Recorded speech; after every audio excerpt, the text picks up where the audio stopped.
ஒரு அறிந்தோ அறியாமலையோ பெரிய பாவங்களோ ஏதோ ஒன்று செஞ்சிட்டோம்னா பிசாசு நம்மக்கிட்ட என்ன சொல்வான், நீ பாவம் செஞ்சு தேவனை விட்டு ரொம்ப தூரம் போயிட்ட, இனிமே தேவன் உன்னை மன்னிக்கவே மாட்டாரு, இனிமே நீ அவர்கிட்ட எந்த மூஞ்ச வச்சுட்டு பேசுவ, ஜபமே உன்னால பண்ண முடியாது அப்படின்னு சொல்லி எதாவது சொல்லி நம்ம மனசை குழப்பி நம்மளை அப்படியே தேவன்கிட்ட பேசாம தூரமாகி நம்ம அவரை விட்டே விலகி போகணுங்கிறதான் பிசாசோட எண்ணம்.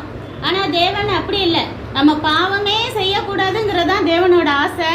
அறிந்தோ அறியாமலோ நம்ம செஞ்சுட்டாலும் உணர்ந்த உடனே நம்ம என்ன செய்யணும், தேவனுடைய சமூகத்துல போய் மன்னிப்பு கேட்டு அதை ஒப்புரவாகி அவரை கோபம்லாம் போகிறதுக்கு நம்ம எவ்வளோ தூரம் ஃபாஸ்டிங் இருந்து ஜெபிக்க முடியுமோ ஜெபிச்சு அதுக்கப்புறம் அந்த பாவத்தை திரும்ப செய்யாமலே இருக்கணுங்கிறது தான் தேவனுடைய விருப்பம்.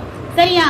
அப்படி விழுந்து பாவத்துல விழுந்து எந்திரிச்ச ஒரு நபரை பத்தி தான் நம்ம பார்க்க போறோம். தாவீது ராஜா ரொம்ப நல்லா நம்மளுக்கு தெரியும், நல்லா ஃபேமஸா நம்ம பார்த்துருக்கோம்.